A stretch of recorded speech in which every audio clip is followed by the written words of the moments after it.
How risky is building Artemis deep space vehicles? When we think about the Artemis program, one question stands out.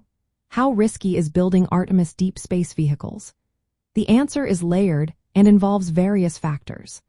The Artemis program aims to return humans to the moon and eventually support missions to Mars. This ambitious goal requires developing new spacecraft technologies and integrating multiple systems that have not been tested together in deep space before. One of the main risk factors is the technical and engineering challenges involved.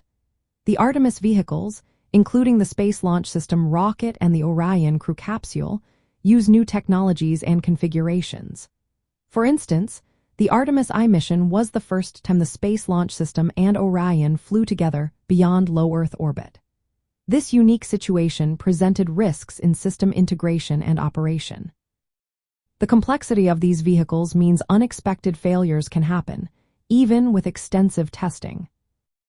Another significant risk comes from the harsh environment of deep space. Astronauts and spacecraft face intense ionizing radiation and microgravity effects. Radiation can damage electronics and human tissue, while microgravity impacts human physiology. This requires careful design of life support and medical systems on board. Ensuring vehicle reliability and crew safety in such conditions adds to the challenges. NASA takes safety seriously. They have rigorous safety and mission assurance programs to identify and reduce risks.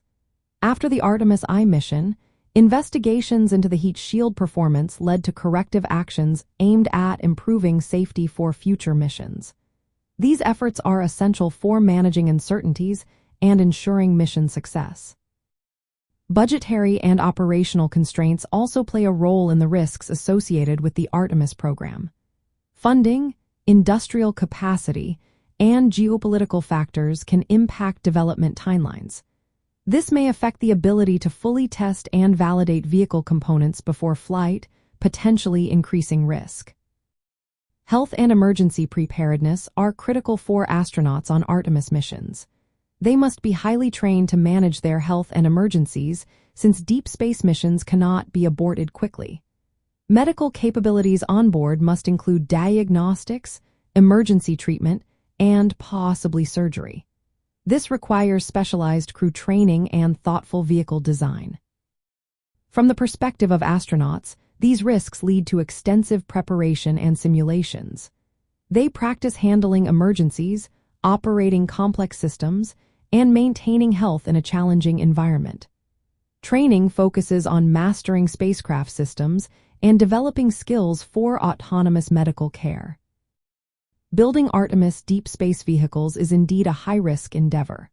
The combination of technical complexity, environmental hazards, and operational challenges makes it a demanding task. However, NASA's safety programs and astronaut training aim to manage these risks, paving the way for safe and successful missions to the moon and beyond.